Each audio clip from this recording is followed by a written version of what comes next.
Hola, buenas, ¿qué tal, chicos? Bien, vamos a empezar con el repaso del tema 2, del tema de enlace químico, ¿vale? Y el primero de los ejercicios que vamos a hacer es muy sencillo, ¿vale? Es un par de puntos muy fácil, muy regalados, ¿vale? Bueno, nos dice que consideremos los siguientes compuestos: NH3, amoníaco, CH4, metano y HF, fluoruro de hidrógeno. Si estuviese en disolución acuosa sería ácido fluorhídrico, ¿vale? Pero vamos a dejarlo como fluoruro de hidrógeno. Es igual, ¿vale? No tiene mayor importancia. Y nos pide en el apartado A que indiquemos el tipo de enlace en estos compuestos. Bueno, recordad que los enlaces químicos, las fuerzas intramoleculares, ¿vale?,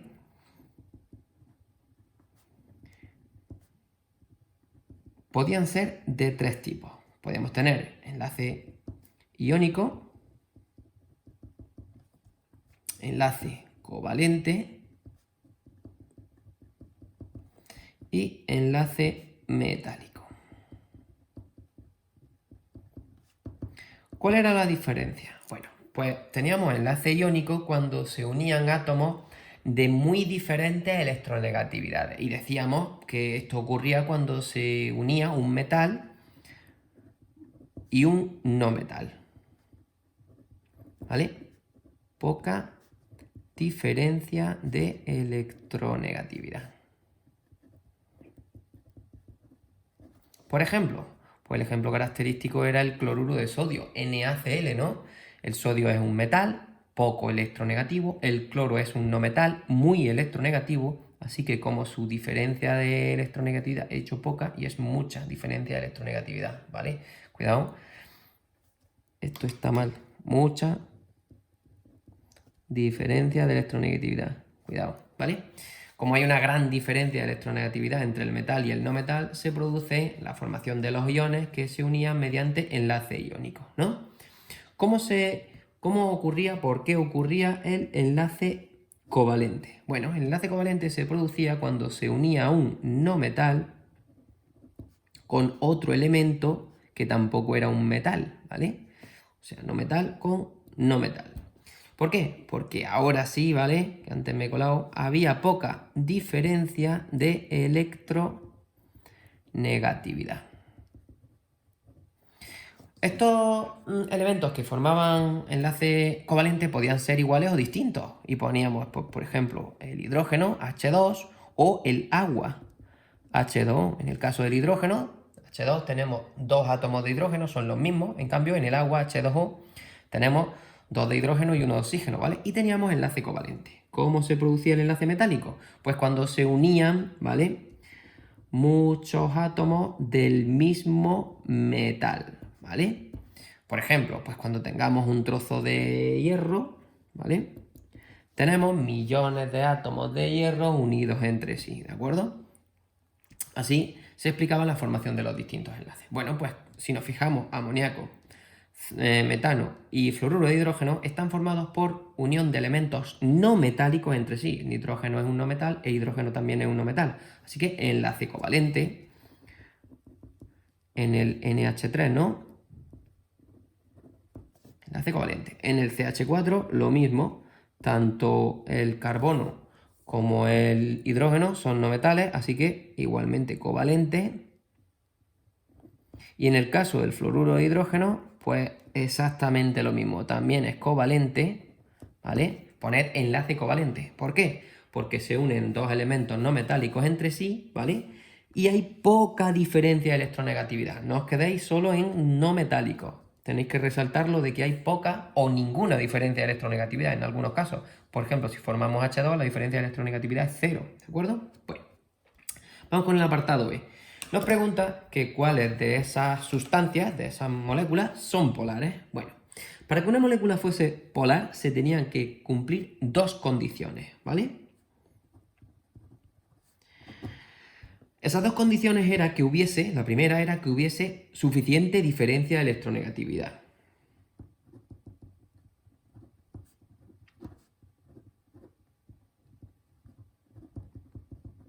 Se entendía que esa diferencia de electronegatividad era entre los átomos que formaban el enlace, ¿vale? Y la otra es que la molécula no se anulasen por simetría los momentos dipolares.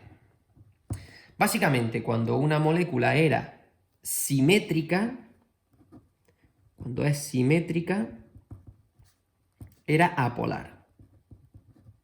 Y cuando era asimétrica, es decir, que no era igual, pues era polar.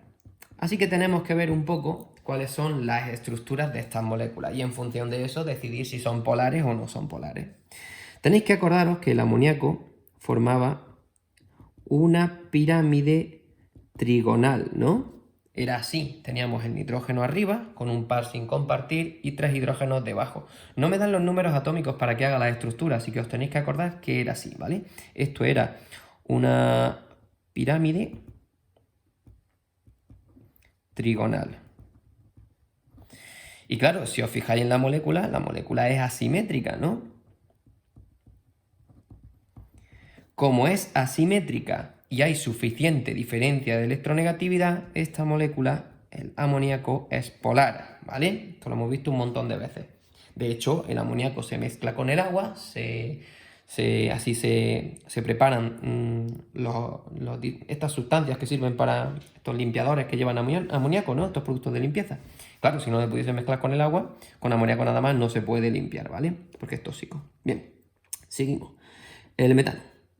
CH4 era así, ¿no? Era una molécula tetraédrica. Hemos hecho millones de veces. Una molécula tetraédrica era simétrica. Acordaos que teníamos tetraedros en clase y le dábamos miles de vueltas y siempre se obtenía lo mismo. Así que, como es simétrica, es apolar. Me da igual que haya suficiente diferencia de electronegatividad que no la haya, que en este caso no la hay tampoco, ¿vale? Pero al ser simétrica ya directamente es apolar. Vamos con el siguiente, que es el fluoruro de hidrógeno. El fluoruro de hidrógeno es una molécula lineal, ¿vale? Al ser lineal, si os fijáis, esta parte no es igual que esta, así que... Y además, como el flúor es el elemento más electronegativo, ¿vale? Al ser asimétrica y tener suficiente diferencia de electronegatividad, esta molécula es muy polar. Esta es de las más polares que hay, ¿de acuerdo? El HF. Bueno, vamos con la siguiente pregunta, que es cuál o cuáles de ellas pueden formar puentes de hidrógeno. Bien, para poder formar puentes de hidrógeno se tenían que cumplir unas condiciones, ¿no? La primera era que teníamos que tener hidrógeno y además ese hidrógeno tenía que estar unido a un átomo muy pequeño y muy electronegativo. Eso hay que decirlo, ¿vale? Tenemos que tener hidrógeno unido a un átomo pequeño y muy electronegativo. Bueno, pues vamos allá. En todas hay hidrógeno. Así que, bueno, esa opción no nos vale. Decíamos como elementos muy pequeños y electronegativos, decíamos N, F y O, ¿verdad? Acordaos de esto.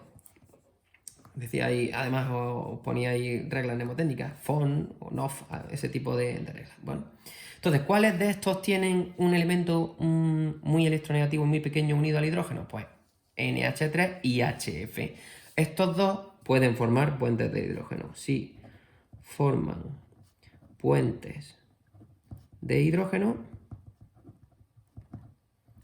el NH3 y el HF, ¿vale? El carbono no es lo suficientemente electronegativo ni lo suficientemente pequeño como para poder formar puentes de hidrógeno. Os recuerdo qué eran los puentes de hidrógeno. Vamos a hacerlo con HF, ¿vale? La molécula de HF la tengo ahí dibujada, pero la voy a dibujar desplazado el flúor hacia arriba, ¿vale? Que le quedaban 3 pares sin compartir, ¿vale? Y abajo, al lado, habrá otra molécula de HF. Y al lado otra molécula de HF. Y así podemos estar un buen rato, ¿vale? ¿Qué eran los puentes de hidrógeno? Bien, pues los puentes de hidrógeno eran unas uniones que existían entre este hidrógeno y el flúor de al lado, ese hidrógeno y el flúor de al lado, de manera que los hidrógenos hacían de puente entre moléculas, ¿vale? Esto es el puente de hidrógeno. Esa unión era una unión intramoleculares, ¿vale? intermoleculares entre una molécula y la otra molécula, de manera que esto hacía que, por ejemplo, el fluoruro de hidrógeno tuviese una alta temperatura de fusión o de ebullición, ¿vale? Por la formación de los puentes de hidrógeno, con respecto a los que no forman tantos puentes de hidrógeno, ¿vale? Bueno, seguimos. ¿Cuál de ellos, nos preguntan en el último apartado, cuál de ellos tiene más carácter ácido? Bueno, el carácter ácido de estas sustancias se relaciona con la diferencia de electronegatividad, ¿vale? Entre los átomos que forman enlace. Entonces, cuanto mayor sea la diferencia de electronegatividad,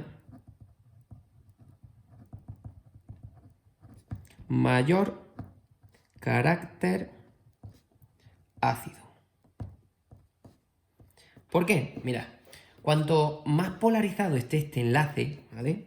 Recordaos que la electronegatividad era la tendencia que tenía un átomo a atraer un par de electrones. Entonces, si el flúor es mucho más electronegativo que el hidrógeno, ese par se lo llevaba hacia él, ¿verdad? Y entonces decíamos pues que la molécula de fluoruro de hidrógeno tenía, vaya, este era el flúor. La molécula de fluoruro de hidrógeno tenía aquí una densidad de carga negativa. Esto recordad que era la letra delta, era como una D. Y aquí había una densidad de carga positiva, ¿de acuerdo? Cuanto más polarizado esté este enlace, cuanto más esté hacia allá atraído, es más fácil que esta sustancia pueda perder el hidrógeno, ¿de acuerdo? ¿Y qué eran esas sustancias que perdían hidrógeno? Esas sustancias que en disolución acuosa perdían hidrógeno. Ácidos, ¿no? Lo decían las teorías, ambas teorías ácido-base, ¿no? Así que, cuanto mayor sea la diferencia de electronegatividad, ¿vale? Mayor va a ser el carácter ácido. ¿Cuál de todos es el que tiene mayor diferencia de electronegatividad? Pues entre H y F, la diferencia de electronegatividad es mayor que entre este y este. De hecho, esta sustancia no es un ácido, es una base, ¿no? Y esto no tiene ni carácter ácido ni carácter básico, ¿vale? El metano no tiene carácter ácido-base, ¿de acuerdo? Bueno, esto es muy sencillo, recordad, ¿vale? Todos estos ejercicios los hemos hecho alguna vez. Lo que pasa es que están ahí muy atrás en la memoria. Recordad, cualquier duda que tengáis, me escribís y me lo preguntáis. Venga, hasta el siguiente.